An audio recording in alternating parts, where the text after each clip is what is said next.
भेतारं कर्मभूभृतां ज्ञातारं विश्वतत्त्वानां वन्दे तद्गुणलब्धये।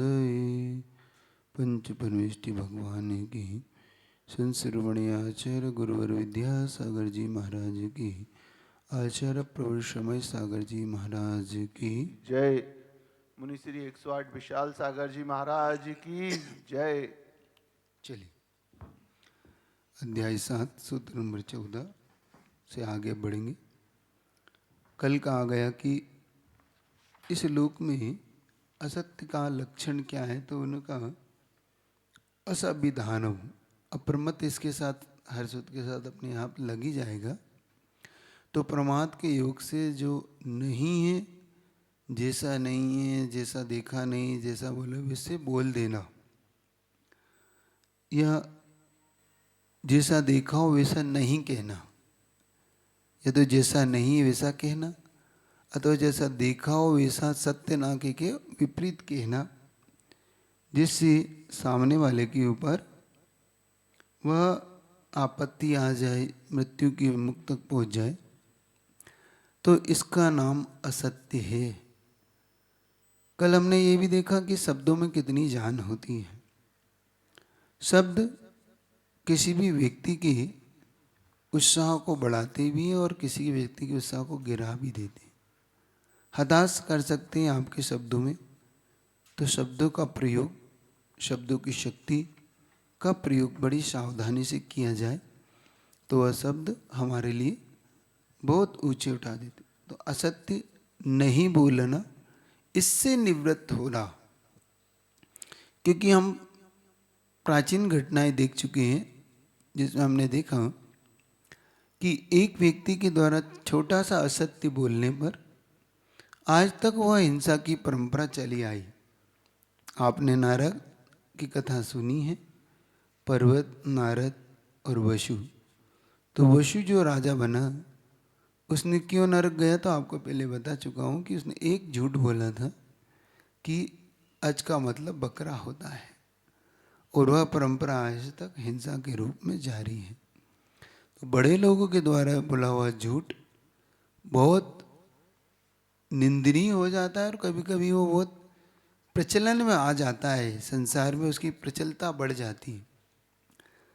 आपकी परिभाषा क्या है सत्य सत्य की, आप जाने। आप क्या मानते हैं सत्य सत्य के बारे में? आप किसे सत्य मानते, किसे सत्य मानते, क्यों? आप लोग को क्या लगता है, क्या सत्य क्या सत्य? समय पे जो बोला जाए वो, क्यों? व्यक्ति देख के बोला जाए वो सत्य है, समय देख के बोला जाए वो सत्य है, परिस्थिति जन्य सत्य होता है। क्या आपके यहाँ क्या डेफिनेशन है सत्य की, आप कैसे सत्य मानते हैं? महाराज, जो परिस्थितियाँ होती हैं हम वैसा बोल देते, तो हमारे लिए तो वही सत्य और वही सत्य। क्यों, क्या है बताओ? नमोस्तु महाराज जी।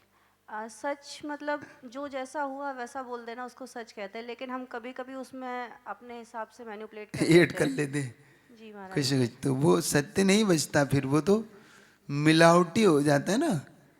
जैसे कहते हैं छोटी सी चीज को बड़ा करके बता देना। नहीं, एक ये तो हो गया एक अपना, लेकिन मैंने पूछ रहा हूँ कि एक परिस्थिति जन्य होता है। परिस्थितियां ऐसी निर्माण हो गई महाराज जी, तो हमें वो ऐसा लगा कि यही सत्य है, तो क्या वो सत्य हो जाएगा? क्या हमारा सत्य, जैसे आप लोग जो सत्य, क्योंकि आप तो कोई सत्य पालते नहीं, पालते क्यों? पालते हो, क्या पालते हो? कोशिश तो करते हैं महाराज जी झूठ ना बोले। झूठ ना बोलने की कोशिश, खाने की कोशिश करते हैं कि कोशिश कर रहे हैं आज खाऊं, कि खा लेते हैं। हम घूमने के लिए कोशिश करते हैं, घूमने जाने अपने को चले ही जाते हैं, लेकिन अच्छे कार्य की हम कोशिश करते हैं, बुरे कार्य सहज कर जाते हैं, है ना। सहज कार्य के लिए प्रेरणा नहीं देना, मतलब बुरे कार्य के लिए प्रेरणा नहीं देना पड़ती, वो हमारे शायद ब्लड में घुला मिला सा है, लेकिन अच्छे कार्यों के लिए शायद भारी प्रेरणा की आवश्यकता होती, बहुत ज़्यादा प्रेरणा देना पड़ती। तो सत्य और असत्य डिपेंड हम पे करता है ना, क्षेत्र कौन सा है, वहाँ पे कौन क्या बोलना चाहिए, काल कौन सा है, समय के हिसाब से सत्य होता है। एक परिस्थितियाँ क्या थी वहाँ पर, मजबूरी मेरी क्या थी, वो भी एक सत्य असत्य। तो इसका मतलब ये है कि सत्य असत्य की कोई डेफिनेशन कुछ अलग ही है। यही आचार्यों ने इसीलिए आपको कहा कि हर समय आप ये नहीं कह सकते कि यह सत्य है। जैसा देख के ही बोला जा रहा है, जरूरी नहीं कि वो सत्य ही हो। अब मैं अपने जीवन की एक घटना हमेशा शेयर करता हूँ, आपसे भी शेयर कर रहा हूँ। उस समय ऐसा चातुर्मास का चल रहा था, तो आरिकाओं का चातुर्मास था।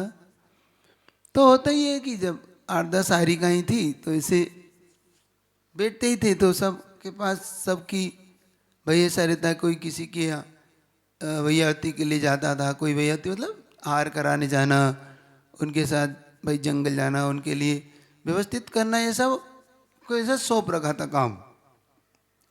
तो सब लोग कोई किसी के, कोई किसी के, तो हम भी किसी के लिए भाई, उन्होंने कहा कि आपको इनकी दवाई लेके जाना, ठीक है। संयोग की बात है कि उस दिन उन्होंने उपवास कर लिया होगा और हमें पता नहीं था, तो हम नीचे खड़े थे कि भाई अब वो सब आएंगे तो दवाई ले चलना है। तो किसी ने बताया नहीं नहीं आज तो उनका उपवास है। हमने कहा उपवास है, अच्छा हम देख के आते हैं। अब हम देखने गए ऊपर कि भाई, तो ऐसे रूम बने थे, एक आमने सामने, ऊपर 3rd फ्लोर 1st 2nd, बहुत बड़ा घर था, वो रुके हुए थे। अब वहाँ अचानक हम जब गए, देखना कैसी घटना घटती है संसार में। हम अचानक गए और एकदम से हवा चली और दरवाजा अटक गया, लग गया। अब जो आरिका थी वो अकेली अपनी बैठी हुई थी। हम दर्शन के भाव से गए थे, देखने के भाव से कि चल देख के आते क्या है। अब वो दरवाजा अटक गया, आते हुए आरिका के एकदम से, हम 2nd ईयर में पढ़ने वाले छात्र, अब जैसे तुम लोग कहते हो ना, और आज हमें कुछ नहीं आता, ऐसा कुछ, अपनी भी हालत वही, कुछ नहीं अपन तो क्या। तो उन्होंने संकेत दिया कि दरवाजा खोलो भाई, अभी आफत होगी। और संयोग देखो, मेरा दरवाजा खोलना हुआ और बड़ी आरिका का उतरना हुआ। अब बड़ी आरिका ने देखा कि भाई अकेला क्या कर रहा है यहाँ, देखो कैसी गलत फहमियां बैठती है। और मैंने जैसे देखा तो उन्होंने मुझे एकदम से दरवाजा खोल के मैं बाहर हुआ, तो उन्होंने मुझे देखा और एकदम से घूर के देखा उनकी आंखों में मुझे, और मेरी बत्ती जली कि ये गलत कुछ ना कुछ मन में, कि ये अकेला बैठा है यहाँ, देखो ये अकेले बिठाते हैं, बात करते, मतलब ठीक नहीं है इस तरीके से। और तुरंत मैंने समझा कि बात गलत कहीं ना कहीं पहुंच रही है। तुरंत मैंने कहा कि आप गलत सोच रहे हैं, बस तुरंत देखो, तुरंत वहां पे निर्णय ऐसे होता है। मैंने तुरंत उनके बिना डरे बिना उसके कहा कि आप गलत सोच रहे हैं। परिस्थितियां ऐसी हुई थी, मैं पहुंचा हूँ, इतने में हवा से दरवाजा लगा और मेरा खोलना और आपका आना हुआ, बस। और कोई कारण नहीं है, ना मैं कोई वहाँ बैठा था, ना मेरा कोई मतलब, इसी मैं तो दवाई लेने वाला देखने गया था। उनके चेहरे पे खिल गया, हंसी आ गई, अच्छा अच्छा अच्छा, ठीक ठीक ठीक, ध्यान रखा करो। ये अगर मैं परिस्थिति पे नहीं संभालता और बाद में लाख सफाई देता तो सब झूठ होता। तुरंत बात को समझ के तुरंत उसको कह देने से बात वही कि वही समझ में आ गई। वरना बाद में क्या होता, अच्छा उन्होंने सिखाया होगा ऐसा कह देना, वैसा कह देना, ये कर देना, होता है ना अपने दिमाग में। उन्होंने कह दिया होगा कि देखो तुम ऐसा ऐसा बोल दिया, अब वो बात मैं सच बोल रहा हूं तो भी उनको झूठ लगेगी, क्योंकि उन्होंने तो अपनी आंखों से देखा है, और देखा गलत नहीं ना, लेकिन समझा गलत। देखना हम कहाँ गलत हो जाते हैं। हम जो देखते हैं क्या वैसा होता है? नहीं होता। ध्यान रखो, हमेशा इस बात के लिए समझो, ऐसा आपके जीवन में भी कई बार घटित होता है। आप उस परिस्थितियों को नहीं पकड़ते, और सिर्फ आंखों देखा कानों सुना ही आप लोग सच मान लेते हैं। बात आ रही समझ? इसलिए मुझे ये बताना पड़ा, कभी भी इन बातों में नहीं उलझना। समझ रहे हो? परिस्थितियों को संभलना। क्या कह रहे? नमोस्तु महाराज जी। अंकल जी का प्रश्न है कि महाराज जी हर एक का प्रेजेंस ऑफ माइंड नहीं चलता एट दैट मोमेंट, जब जैसा स्थिति बनती है ना। इसीलिए तो मैंने कहा कि उनका उस प्रेजेंट स्थिति में, वर्तमान स्थिति में उनका नहीं चल रहा है, लेकिन हमारा तो चल रहा है कि नहीं? जो देख रहा है उसका तो चल रहा है। उसका कितना फाट चल रहा है। अच्छा अकेला बेटा है, अकेला क्यों गया, क्या गया, वो चल रहा है। ये नहीं चल रहा, क्या बात है? उन्हें भी तो, वो तो मैंने इसको परिस्थिति को पकड़ के मैंने तुरंत संभाल लिया। उनका भी तो कार्य था पूछने का, आप क्या कर रहे हैं, क्या बात हो गई। प्रेम से पूछ सकते थे, अरे अरे क्या आप यहाँ पे अचानक कैसे आ गए, कोई काम था आपको, बता देता मैं। नहीं नहीं, मैं तो सिर्फ दर्शन के भाव से आया था और मुझे तो एकदम हवा से लगी। तो ये दरवाज़ा क्यों लगाया, तो पूछ लेते आपको कि दरवाज़ा क्यों लगाया आपने। नहीं नहीं बता देते, दरवाज़ा लगा नहीं, लग गया था हवा से। गलतफहमी दूर हो जाती। अब आप ही जाल बुनते रहते हो बैठे बैठे। हम इतने जाल बुनते हैं और उसमें हम फंसते हैं। खुद के मन से ना जाने कितने जाल बुनता है व्यक्ति। ऐसा होगा, वो ऐसा होगा, उसने ऐसा सोचा होगा, वो ऐसा कर रहा होगा, वही कर रहा है मेरे बारे में, वही सोचता हमारे, वही बुरा करता। अब देखो कुछ नहीं है। पड़ोसी का, अब पड़ोसी से आपकी बनती नहीं, अब वो कचरा भी उड़ के भी आ गया तो पड़ोसी ने फेंका, मेरे यहाँ इसने ही फेंका, है ना। हंस भी रहा है, मुझे देख के हंसता है ये। अब भाई वो हंसना भी नहीं है उसके लिए, बात कर रहा है मेरे बारे में ही कर रहा होगा वो बात, है ना। ऐसे ही सोचते हैं ना आपके दिमाग में। कितनी सारी गलत फहमियां हम पालते रहते हैं और अपने आप को उलझाते रहते हैं और अंत में कुछ हाथ नहीं निकलता, बेचारा परेशान हो जाता है। सफेद तो अंत में कहता हाँ जाओ तुम्हें देखे जो को, मैं यही कर रहा था। फिर वो जब फ्रस्ट्रेट होता है ना तो क्या कहता है, हाँ मैं ही कर रहा था, अब जाओ तुमसे मैंने जो कर लो। तो फिर हम भी कहते कोई बात नहीं, कुछ नहीं, मैं तो ऐसे ही सोच रहा था। क्यों इतना सारा कर रहे थे, समझ रहे हो। तो सत्य असत्य के बारे में थोड़ा अच्छी तरह समझिए। अब आता है चोरी का विषय। चोरी किसे कहते हैं? अदत्ता दानम स्तेयम। पढ़िए सूत्र नंबर 15। अदत्ता दानम स्तेयम, बिना दिया। अदत्त का मतलब होता है बिना दिए। अब यहां से प्रमाद से, एक होता है प्रमाद के कारण बिना दिए उठा लेना, तो वही चोरी का भाव आ गया मन में, कसाई का भाव आ गया, लोभ का भाव आ गया, तो चोरी हो गई, तो चोरी कर ली। तो एक बात ध्यान रखो, इसने चोरी की परिभाषा एक सरल परिभाषा बनाई, बिना दी हुई, गिरी हुई, रखी हुई, हमने वस्तु उठा लेना चोरी है। आपको दी तो नहीं गई थी, आपने क्यों उठाई वहां से? रखी हुई थी, क्यों उठाई आपने? भूल गया था वो आपको, जैसे आपको दिया था रख लेना, मैं आपसे बाद में ले लूंगा। अब बाद में भूल गया कि अपन ने किसको दी भाई वो, और वो घर चला गया, भाई भूल गया। और आपने भी, आपको तो पता थी कि भाई मेरे पास है, और आपने चुपचाप अंदर कर ली वो। अब वो मांगेगा तो दे देंगे, नहीं मांगेगा तो अपनी है ना। अब वो भी भूल गया किसको दी था, वो उसने भी सोचा अब छोड़ो भाई, मेरे को याद ही नहीं, किससे मांगू मैं। आपका कर्तव्य था कि आप ले जाएं, आपकी वस्तु है मेरे पास है, देखना। लेकिन हम उसे स्वयं नहीं लेके, तो चोरी समझ रहे हैं आप लोग।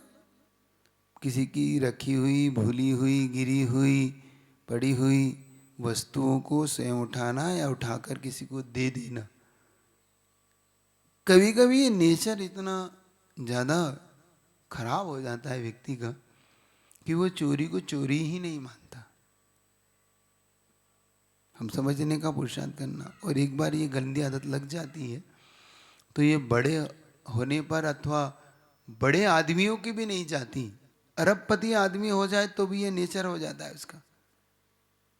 कई ऐसी पुरुष, ऐसी महिला बड़े घरानों से अपना रिलेशन रखने वाले लोग एक छोटी सी चम्मच चुरा लाते हैं, उन्हें सिर्फ जरूरत नहीं है, सिर्फ शौक, उन्हें आदत लग गई, उन्हें व्यसन लग गया चोरी का।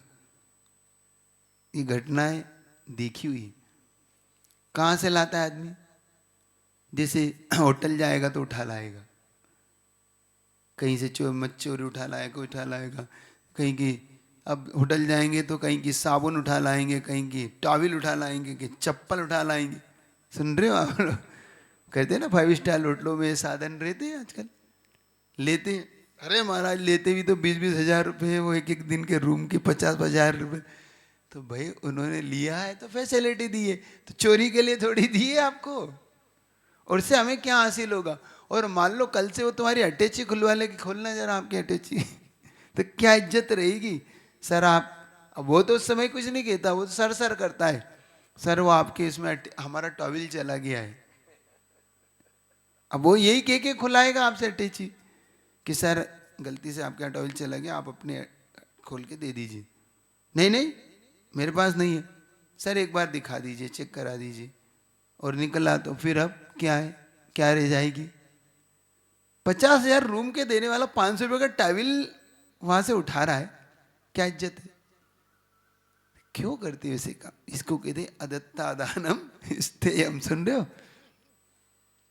इसीलिए मुनि महाराज किसी की चीज भी नहीं उठाते, यहां तक कि किसी की बात भी नहीं उठाते। बात समझ रहे? पर की बात लेके भी नहीं उठा रहा कहना चाहते, क्योंकि चोरी हम क्यों कहें किसी की बात, किसी की। समझ रहे हो कितना सूक्ष्म है ये जैन शासन, बहुत सूक्ष्म है। तो इसीलिए किसी की रखी भूली गिरी हुई वस्तु को कोई रख गया है, दे गया है, आदि ले ली, उसने कहा कि भाई वो मैं शायद अंगूठी दे गया था एक आपको, अब दे तो चेन भी गया था वो, तो अच्छा अच्छा अंगूठी, हाँ ले लीजिए आपकी अंगूठी। वो चेन अपन ने रख ली, और वो चेन उसको याद नहीं आ रहा कि मैं चेन भी दे गया था। बाद में याद आया तो पता नहीं उसे क्या मालूम किसको दी थी नहीं दी थी। ऐसा हो जाता है ना। तो ये सब चोरी के अंतर्गत है, समझ रहे हो? अब एक प्रश्न आता है महाराज, उठा के मंदिर में डाल दे तो? अधिकतम लोग करते हैं ना, नोट मिला पैसा मिला तो मंदिर में, नहीं, वह भी चोरी है। समझ रहे हो? आप अधिकारी नहीं है उसकी, आप आपकी थी जो उठा के डाल दिया आपने। महाराज क्या करते, दूसरा उठा लेगा, तो आप ठेकेदार तो है नहीं, उठा लेगा तो उठा लेगा। आप तो या तो उसी वहीं पड़ा रहने दें, अथवा आप किसी ऐसे व्यक्ति के हाथ में दे कि जो वहां तक पहुंचा सके। ऐसे बहुत से लोग होते हैं ना कि भाई ये वस्तु मिली है, अपनी निशानी बता के ले जाए। ऐसी ऐसी संस्था को दे, या ऐसे व्यक्ति को दे, या वहां के मुखिया को दे, और अनाउंस कराए मुखिया को देने के बाद, पता पड़ा मुखिया नहीं कर गए अंदर समझ रहे हो? तो ये काम नहीं करना है अपने को। अब फिर महाराज क्या करें, कई बार परिस्थिति ऐसी हो जाती है कि वो पर्स घर पे ही भूल गया, दुकान पे भूल गया, भला मानुस होते ना बहुत बार। अब वो भूल तो गया, वो लेके ही नहीं गया, तो फिर हम क्या करें महाराज? चोरी का दोष अगर आप रखते हो तो, और मंदिर में डाल नहीं सकते, मेरे शर्त पहले लगा दी, तो फिर क्या करें? तो कुछ युक्ति है उसकी, वो समझ ले। उसका कम से कम 6 महीने तक आप इंतजार करिए, उसे बाकायदा आप देख लीजिए क्या है क्या नहीं, उसकी एक लिस्ट बना के, और उसमें किसी एक आदि का कि हाँ भाई ये चीज़ मिली, आप भी साइन कर दो, और उसको पैक कर दीजिए और रख दीजिए। अब इंतजार करिए उसका, क्योंकि किसी को दे दो तो उसका मन बदल जाता है, बहुत बार ऐसा हो जाता है। नहीं है तो बड़े गड़बड़ हो जाता है। तो फिर 6 महीने बाद जब वो ना आए, आपको लग जाए, खोजबीन कर ली, सब कुछ थक जाओ, तो उसे किसी गौशाला में या कहीं ऐसे पक्षियों के लिए दे सकते हैं। वो आप अपने लिए उपयोग में, मंदिर के उपयोग में नहीं ला सकते, ये बात ध्यान रखना। ये किया जा सकता है, उसका अंत में एक ही उपयोग है उसका, क्योंकि वो तिरंचु के लिए दिया जा सकता है। समझ रहे? तो ऐसा, हाँ क्या नमोस्तु महाराज जी। महाराज जी, एक समस्या होती है अक्सर लोगों के साथ। मंदिर के बाहर चप्पल बदल गई। अब इंतजार करता है व्यक्ति 2-4 दिन की, शायद कोई आएगा और वापस रख जाएगा मेरी, वैसे ही पड़ी है वहाँ एक जोड़ी।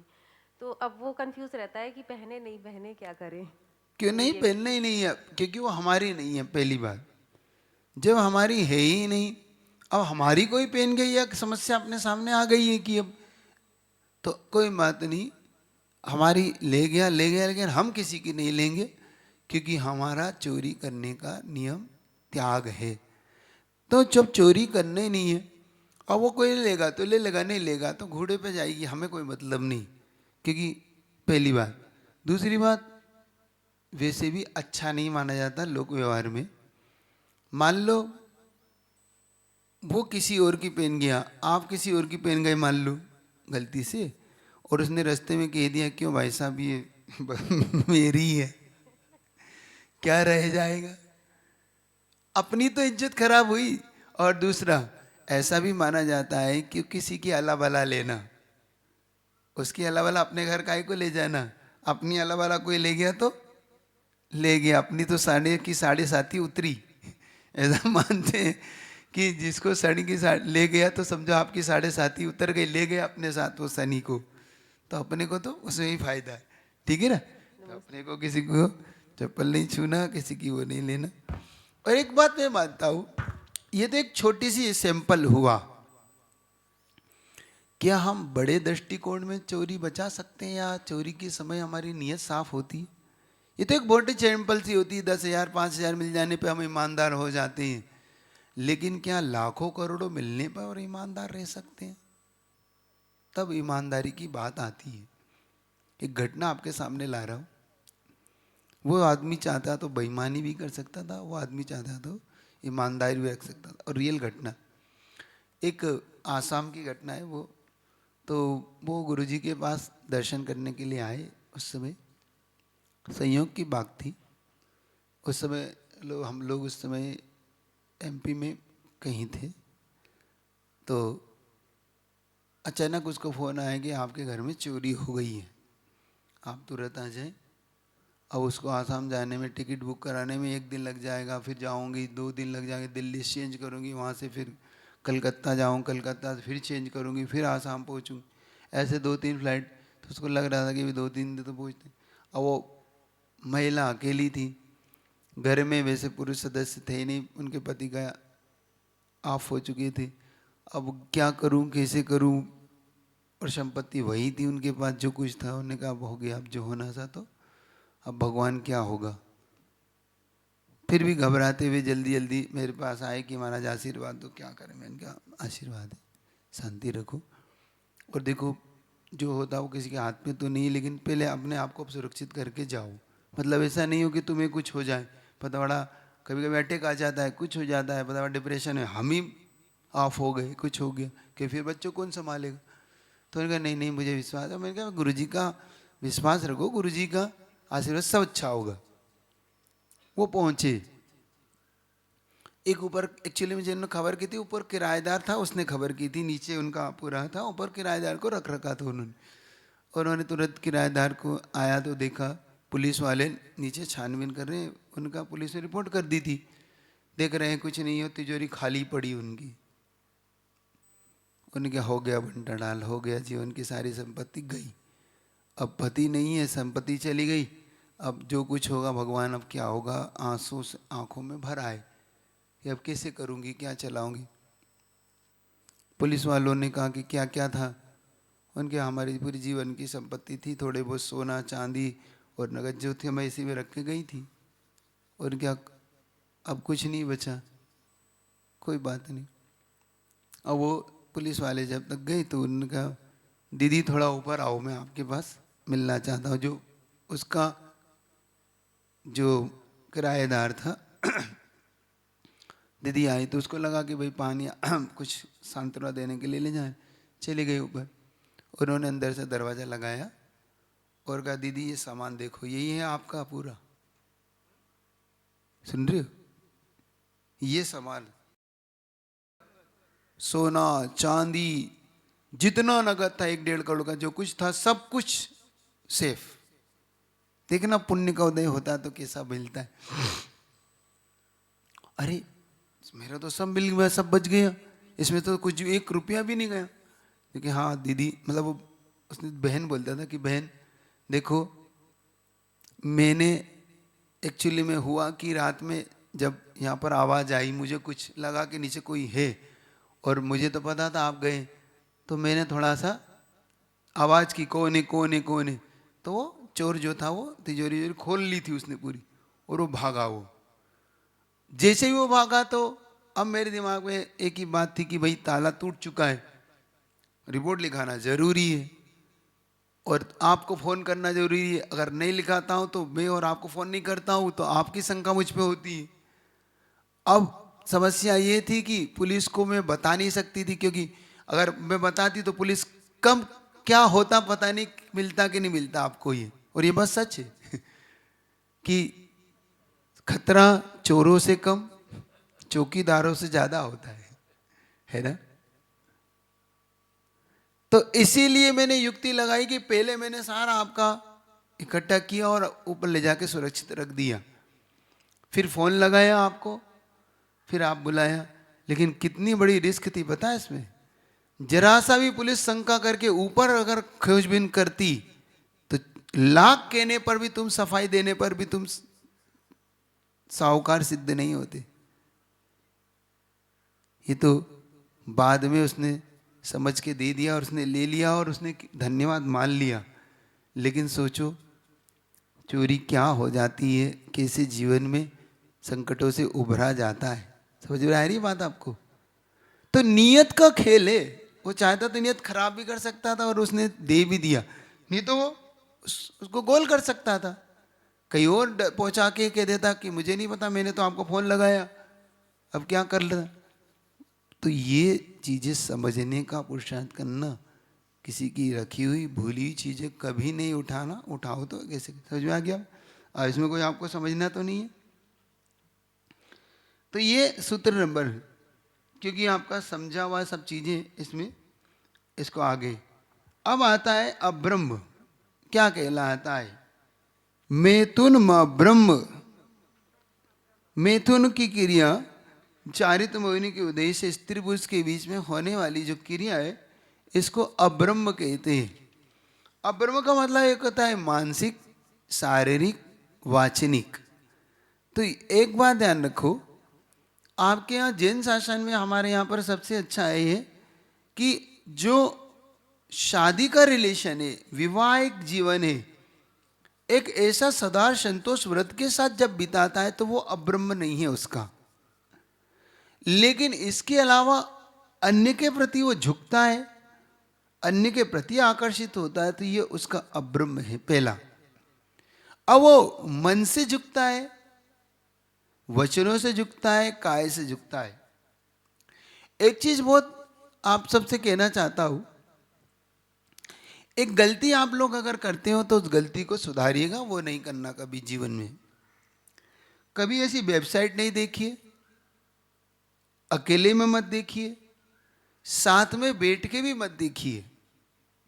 कभी कभी पति पत्नी भी मिलके ऐसी चीजों को, दृश्य को देख लेते हैं टीवी पर, मोबाइल पर। क्या ये अब्रह्म नहीं मानते आप इसको? कैसे नहीं महाराज, ये तो हमारी पत्नी है, क्या दिक्कत है? एक बात याद रखो, है आपकी पत्नी, लेकिन जिसे आप देख रहे हैं वो कौन है? वो परिस्थिति पर पुरुष है। वो परिस्थिति पर पुरुष की क्रिया को देखना अब्रह्म है, उसमें इन्वॉल्व होना, उसको देख के आनंद मनाना, ये अब्रह्म है। समझने का पुरुषार्थ करना। ब्रह्मचर्य नियम के बाद कैसे पाला जाता है उसको। मान लो आप पिक्चर देख रहे हैं, टीवी देख रहे हैं, वो कुछ भी ऐसा कार्य कर रहा है ब्रह्म का, और उसमें आप दोनों आनंद मना रहे हैं, तो ये अब्रह्म है। समझने का पुरुषार्थ करना है अपनी पत्नी के साथ ही आप, लेकिन वहां जो होने वाली प्रक्रिया में आप जो इन्वॉल्व हो रहे हैं, समझ रहे हो? जैन शासन है, समझने का पुरुषार्थ करना है यहाँ पर। ये भी एक अब्रह्म। और भी इस प्रकार के मनोभावों को लेकर, वचन के लेकर, कभी कभी आप लोग आपस में बैठकर हंसी मजाक करते हैं ना, ये भी नहीं करना। देखो कभी कभी ये बहुत बड़ा द्वंद्व खड़ा कर देती है आपकी एक छोटी सी हंसी मजाक, किसी के बारे में गलत अफवाह, गलत बात कह देना, किसी के संबंधों के बारे में गलत कह देना। याद रखना भव भव तक इसके पापों को भोगना पड़ जाता है। ध्यान रखना, समझ में आ रहा है? छोटी सी गलती, छोटी सी गलत फहमी व्यक्ति के जीवन को नरक बना देती है। और विशेषकर ये, क्योंकि ये कोई सहन नहीं कर सकता। आपने जरा सी गलती करी, कोई सहन नहीं कर पाता। इसलिए कभी भी कहीं भी जाते हो, उठते हो, बैठते हो, संभलिए, मत उलझिए। जरा सा भी भाई बहन का रिश्ता भी गलत उसमें पड़ जाता है, क्योंकि कोई जानता ही नहीं आप भाई बहन हैं, और वो गलत दृष्टिकोण से देख लेता है। इसीलिए बचिए इन चीज़ों से। बहुत बार उठते बैठते समय एकांत में कहीं हो तो मत बैठिए, आप दूरी रहिए कि भाई ठीक है, आप अपना है, आप समाज। बहन भी है तो कोई बात नहीं, बहन भी आप बहन है, मैं मानता हूँ, लेकिन दुनिया नहीं जानती इस बात को। इसलिए बहन को भी कहिए कि, बेटी को भी कहिए कि बेटा बुरा मत मानो, ठीक है। एक उम्र तक चलता है, एक उम्र के बाद फिर जब समझ में आने लगता है कि अब यह बड़ी हो चुकी है, तो फिर एक सावधानी, एक उसके साथ डिस्टेंस हमारा बातचीत में होना ही चाहिए। आचार्यों ने तो यहाँ तक कहा, अगर आपको सूक्ष्म गहरी बात बताऊं तो उन्होंने कहा जब से 12-13 साल की उम्र हो जाती है किसी बालिका की, तो पिता को भी अपनी बालिका से फिर दूर से ही बात करना चाहिए, फिर स्पर्श करके बात नहीं करना चाहिए। ये उन्होंने स्पष्ट कहा। जहाँ से उसकी शुद्धि अशुद्धि के दिन शुरू हो जाते हैं, वहाँ से पिता भी उससे दूर से ही बात करे, स्पर्श करके बात ना करे, टच करके बात ना करे। ये याद रखो, बहुत गहरा सूत्र है ये। अब इसको आप कुछ भी ले सकते हैं, आप कह सकते हैं कि आप ये सब ओल्ड जमाने की बातें हैं, ये नहीं, क्योंकि कहाँ पाप का भाव उदय हो जाए, कहाँ पाप आ जाए मन में, किसके मन में क्या पाप आ जाए, नहीं कहा जा सकता। और इतिहास इसका गवाह है। पिता ने अपनी पुत्री से ही शादी कर ली, ये इतिहास है इसका, सुन लेना। ब्रह्मचर्य पालने के लिए बहुत बहुत हिम्मत चाहिए, बहुत गहरा भाव चाहिए। रुद्र का जन्म किससे हुआ है पता है आपको? एक आर्य का और एक मुनि के द्वारा जन्म होता है, एक रुद्र का। घटना कभी पढ़िएगा, सुनिएगा, महाराज ऐसा भी होता है। हाँ, हो जाता है। चारित्र मोहिनी का उदय होता है, कसाई का उदय होता है, तो पतन हो जाते हैं। बाद में भले ही वो प्रायश्चित लेकर शुद्ध हो गए और वो मोक्ष भी चले गए, ये भी देखिए, मोक्ष भी चले गए वो, लेकिन कार्य तो कार्य था, वो हो गया। सुन रहे हो? और इसमें न 70 न 80 न कोई 100 और न कोई 2, कोई वर्ष का इसमें कोई प्रतिबंध नहीं है। ये भी ध्यान रखना। इसमें आप सोचते हो कि वो अभी 100 साल का, 80 साल का, हाँ ना, कोई विश्वास नहीं है ही नहीं, इसमें किसी का विश्वास नहीं है, करने भी नहीं है, हो भी नहीं सकता। अभी वो तो 5 साल का है, 10 साल का है ना, मैंने ये भी देखा, सब देखा हुआ है। अब कुछ कह नहीं सकते, बस मुख से इतना सा है, और आप भी समझते सब हैं, इसलिए आपको भी ज़्यादा बताने की जरूरत मुझे इस मामले में नहीं है। ये अब ब्रह्म का पतन होता है, इसलिए जो कुछ आपको पता है, जो कुछ आप जानकारी में रखते हैं, इससे बचिए, इसी का नाम अब ब्रह्म है। संक्षेप में इतना नहीं रखूंगा, इसको आगे बढ़ता हूं। अब आता है परिग्रह, सूत्र नंबर 17, मूर्छा परिग्रह। पढ़ी। परिग्रह यहां पर किसको कहा जा रहा है? मूर्छा को। आसक्ति का भाव, गृध्यता का भाव जो हमारा होता है उसी का नाम यहां पर मूर्छा कहा जा रहा है। वस्तु को मूर्छा नहीं कह रहे, एक बात पकड़ना यहां पर। वस्तु के और व्यक्ति के प्रति जो हमारा आसक्ति का भाव है उसका नाम परिग्रह है। सुन रहे? मूर्छा हमारा उसके प्रति जो वस्तु के प्रति हो रहा है, क्योंकि वस्तु वस्तु में है। वैसे तो 10 प्रकार का परिग्रह है ही आपका, है ना? क्षेत्र, वास्तु, धन, धान, दासी, दास, कूप्य, भांड, ये सब 6 प्रकार के हैं ही आपके। तो जो आपके 10 पर, इसमें जो मूर्छा का भाव है, नहीं महाराज हमारा तो कोई मूर्छा है ही नहीं, कोई हमारा आकर्षण नहीं है ना? होता है आपके जीवन में ऐसा आता है? ऐसा होता है कि वस्तु हो और हमारा उसमें आकर्षण ना हो, हमारी मूर्छा ना हो, ऐसा होता है आपके? पूछना चाहता है क्या? सोचिए। महाराज जी घर में कुछ पुरानी चीजें पड़ी रहती हैं, पुराने कपड़े या पुराने तो उनके प्रति मूर्छा नहीं है? नहीं, वो देने के भाव से ही रखे हैं, बट वो टलता जाता है कई बार, तो उनमें कोई मूर्छा भाव नहीं होता। अच्छा, देख लेना। वो देने के लिए रखे रहते हैं, बट वो लेकिन दे भी नहीं पा रहे, ये क्या बता रहा है? मौका नहीं मिल पाता, कई बार ऐसा हो जाता है। नहीं, वो तो बाद में आ रहा हूं उस वस्तु पे। लेकिन क्या ऐसा होता है कि हमारा वस्तु के प्रति मूर्छा ना हो और वो हमारे पास हो? एक बार दादा गुरु के पास की घटना है। एक निश्चय वाले थे, थोड़े एकांत पक्ष वाले। वो कहते हैं महाराज हमारा तो कोई मोह है ही नहीं, किसी से कुछ नहीं है मोह मेरा तो। मैं तो बस ऊपर से, ये सब कपड़े भी सब ऊपर ऊपर से, भीतर से तो मुनि हूं। भावों से तो मुनि हूं, बस ये तो कुछ नहीं, ये तो वस्त्र है। क्या है मेरा, किससे कोई राग नहीं, कोई द्वेष नहीं, कुछ नहीं। अच्छा, ज्ञान सागर जी महाराज दादा गुरु तो अच्छा, बहुत बढ़िया। और उस समय आचार्य जी पास में बैठे हुए थे, वो मुनि अवस्था में थे। तो गुरु जी, दादा गुरु कहते तो ये जो धोती में गांठ लगी, क्योंकि धोती पहनते थे वो, तो ये गांठ आपने लगाई है कि लग गई, क्या है? क्यों?